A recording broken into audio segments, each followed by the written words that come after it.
সালামু আলাইকুম রহমতুল্লাহ। প্রিয় দর্শক, আশা করছি সকলেই ভালো আছেন। আপনাদের সম্মুখে প্রশ্নোত্তর পর্ব নিয়ে উপস্থিত হয়েছি। প্রশ্ন হচ্ছে, মোবাইল, টেলিফোন এগুলোর মাধ্যমে সরাসরি বিবাহ করালে বিবাহ শুদ্ধ হবে কি? এর উত্তর হচ্ছে, টেলিফোন বা মোবাইলের মাধ্যমে সরাসরি প্রস্তাব কবুলের মাধ্যমে এভাবে বিবাহ করলে বিবাহ শুদ্ধ হবে না। তবে বিবাহ শুদ্ধ হওয়ার জন্য শর্ত হচ্ছে, দুই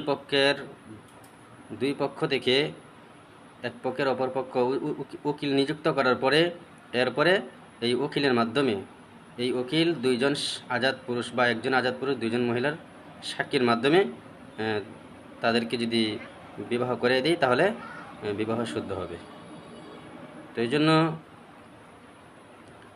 বিবাহ শুদ্ধ হওয়ার পূর্ব শর্ত। আর ফতোয়ার কিতাব হচ্ছে ফতোয়া স্বামী 3 নম্বর খণ্ডের 9 নম্বর পৃষ্ঠার মধ্যে উল্লেখিত হয়েছে।